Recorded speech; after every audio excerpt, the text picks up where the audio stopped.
Bismillahirrohmanirrohim. Assalamualaikum warahmatullahi wabarakatuh. Sebelumnya saya ucapkan terima kasih kepada Bapak Dr. Eko Kuswanto MSI selaku Ketua Sidang. Kemudian yang terhormat Bapak Mahmud Rudini MSI selaku Sekretaris. Kemudian yang terhormat Ibu Nukbatul Bidayati HK MPD selaku pembahas utama. Kemudian yang terhormat Bapak Freddy Ganda Putra selaku pembahas pendamping 1. Kemudian yang terhormat Ibu Aryani Dwi Kusuma Wardani selaku pembahas pendamping 2. Perkenalkan, nama saya Felis Murni Rolistiana, NPM 1811060337. Di sini saya akan memaparkan hasil proposal skripsi saya yang berjudul Pengembangan Video Pembelajaran Berbasis PowerPoint terhadap kemampuan pemahaman konsep peserta didik di SMA Negeri 1 Banjaragung. Yang pertama adalah penegasan judul. Penegasan judul ini berisi yaitu pengertian dari video pembelajaran 3D, kemudian PowerPoint, dan kemampuan pemahaman konsep. Kemudian ada latar belakang masalah. Latar belakang masalah yaitu pendidikan mempunyai peran penting dengan fungsinya sebagai wadah bagi para penerus bangsa untuk menjadi sumber daya manusia yang berkualitas sehingga dapat membentuk dan mengembangkan potensi bangsa. Karena pendidikan pada dasarnya adalah usaha untuk menumbuh kembangkan potensi, pikiran, dan kemampuan siswa. Dengan menggunakan media video pembelajaran 3D berbasis PowerPoint, merupakan media pembelajaran yang menampilkan slide-slide yang mengandung audio, visual, dan animasi 3D yang digunakan untuk melakukan presentasi sederhana maupun presentasi kompleks. Berdasarkan hasil pra-penelitian tes kemampuan pemahaman konsep yang telah peneliti berikan kepada siswa-siswa kelas 11 MIPA 1, 2, 3, dan 4 di SMA 1 Banjaragung, diketahui pemahaman konsep siswa di sana masih sangat kurang dalam pemahaman konsep materi biologi khususnya. Berdasarkan wawancara guru juga, proses pembelajaran guru kurang menggunakan media pembelajaran. Hal ini membuat siswa kurang berminat dalam belajar sehingga sulit memahami materi yang diajarkan.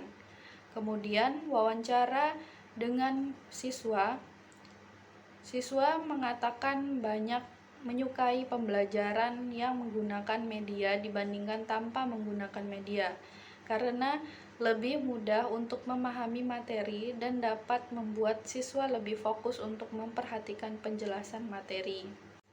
Selanjutnya, identifikasi dan batasan masalah. Berdasarkan identifikasi, yaitu yang pertama, bahan ajar yang digunakan pendidik belum melatih kemampuan pemahaman konsep pada peserta didik. Kemudian yang kedua, kemampuan pemahaman konsep peserta didik masih rendah. Dan yang ketiga, peserta didik membutuhkan media pembelajaran yang interaktif. Kemudian batasan masalah. Peneliti membatasi penelitian ini pada pengembangan media video pembelajaran 3D untuk meningkatkan kemampuan pemahaman konsep. Kemudian yang kedua, materi yang disajikan hanya pada materi sistem pernapasan. Kemudian yang ketiga, pengembangan video pembelajaran 3D dalam penelitian ini hanya untuk peserta didik kelas 11 IPA. Selanjutnya adalah rumusan masalah. Yang pertama adalah bagaimana kelayakan video pembelajaran 3D berbasis Microsoft PowerPoint 3D untuk meningkatkan kemampuan pemahaman konsep. Kemudian, bagaimanakah respon peserta didik dan pendidik terhadap media video pembelajaran 3D berbasis PowerPoint untuk meningkatkan kemampuan pemahaman konsep. Kemudian yang ketiga, bagaimanakah efektivitas video pembelajaran 3D berbasis Microsoft PowerPoint 3D untuk meningkatkan kemampuan pemahaman konsep. Yang selanjutnya adalah tujuan penelitian. Yang pertama, untuk mengetahui kelayakan video pembelajaran 3D berbasis mikroskop PowerPoint untuk meningkatkan kemampuan pemahaman konsep. Kemudian yang kedua, untuk mengetahui respon peserta didik atau pendidik terhadap media video pembelajaran 3D berbasis PowerPoint untuk meningkatkan kemampuan pemahaman konsep. Kemudian yang ketiga, untuk mengetahui efektivitas media video pembelajaran 3D berbasis PowerPoint untuk meningkatkan kemampuan pemahaman konsep. Kemudian ada manfaat penelitian. Manfaat penelitian terbagi menjadi dua, yaitu manfaat teoritis dan manfaat praktis. Kemudian beberapa kajian penelitian terdahulu. Yang pertama yaitu adalah penelitian terdahulu dari Rita Istiana dengan judul Video 3D Hologram dan Potensinya untuk Menumbuhkan HOTS pada Pembelajaran Biologi. Penelitian ini bertujuan untuk mengembangkan media pembelajaran berbasis video 3D hologram, materi sistem imun, sehingga menjadi media pembelajaran biologi bagi SMA. Hasil penelitiannya menunjukkan bahwa media video 3D hologram, materi sistem imun, tergolong pada kategori sangat banyak.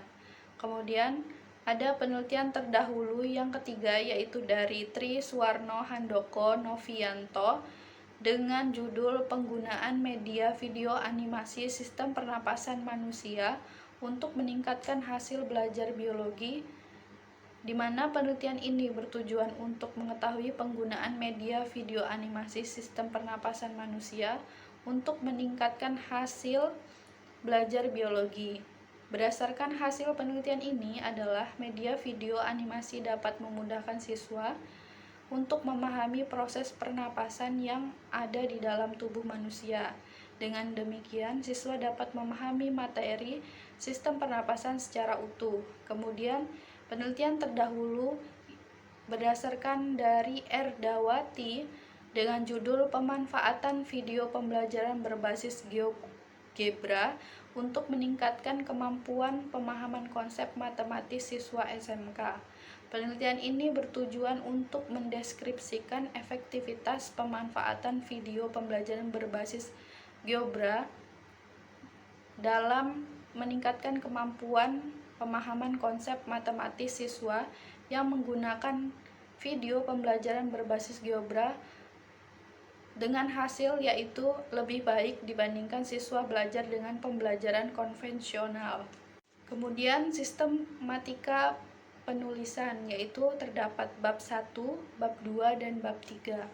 Selanjutnya adalah bab 2, yaitu berisi tentang deskripsi teoritik dan teori-teori pengembangan model, di mana deskripsi teoritik terdiri dari media pembelajaran, video pembelajaran 3D, kemampuan pemahaman konsep, aplikasi PowerPoint, materi dan materi sistem pernapasan. Kemudian untuk teori pengembangan model berasal dari teori pengembangan model R&D. Kata media berasal dari bahasa Latin, yaitu medius, yang secara harfiah berarti tengah, atau perantara atau pengantar. Sedangkan dalam bahasa Arab, media adalah perantara atau pengantar pesan dari pengirim ke penerima pesan. Sedangkan menurut Gerlach dan Ely pada tahun 1971 mengatakan bahwa media apabila dipahami secara garis besar adalah manusia, materi, atau kejadian yang membangun kondisi yang membuat siswa mampu memperoleh pengetahuan, keterampilan, atau sikap. Dalam pengertian ini, secara umum guru, buku teks, dan lingkungan sekolah merupakan media.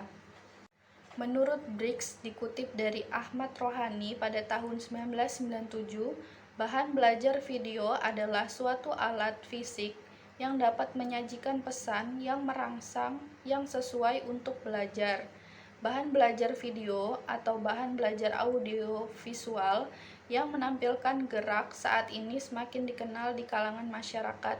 Bahan belajar ini merupakan rekaman pada pita magnetik melalui kamera video. Kemudian, kelemahan dan kelebihan video pembelajaran.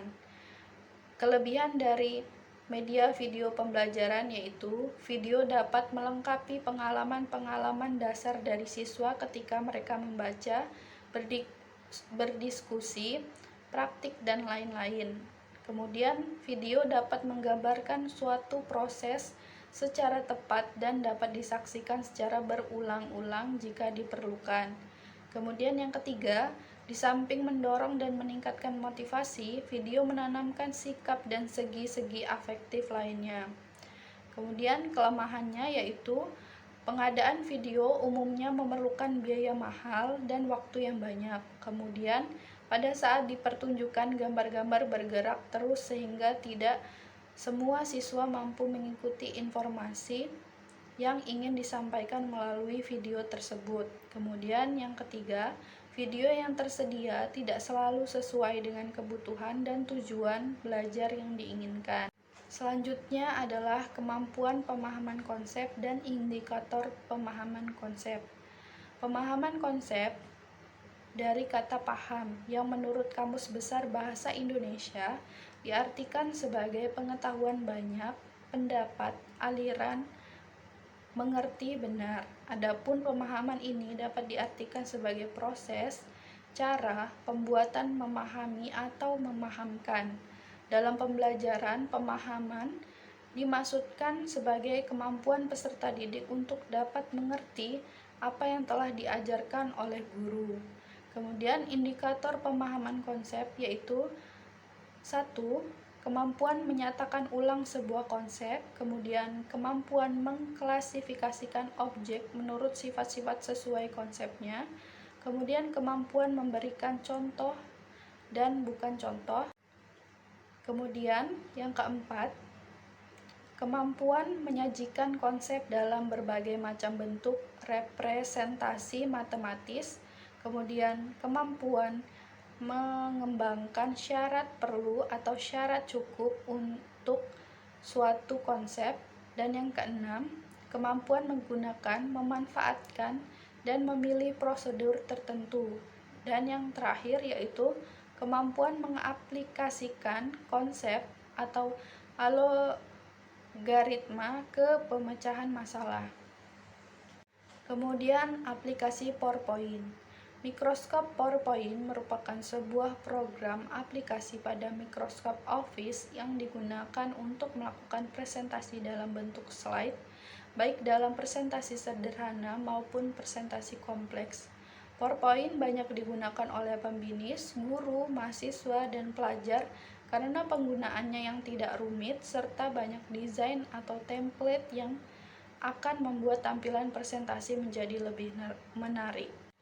Selanjutnya ada bab 3, yaitu yang pertama, waktu dan tempat penelitian. Penelitian akan dilakukan pada tahun 2022 sampai dengan selesai. Kemudian penelitian ini dilakukan di tempat yaitu di kelas 11 SMA 1 Banjar Agung Tulang Bawang. Kemudian desain penelitian pengembangan.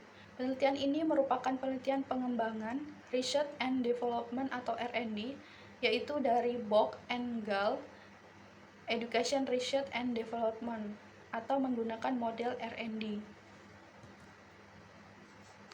Kemudian prosedur penelitian pengembangan populasi, yaitu langkah-langkah dalam pengembangan di mana terdiri dari potensi dan masalah, pengumpulan data, desain produk, validasi desain, revisi desain, uji coba produk, revisi produk, uji coba pemakaian, revisi produk, dan produk massal.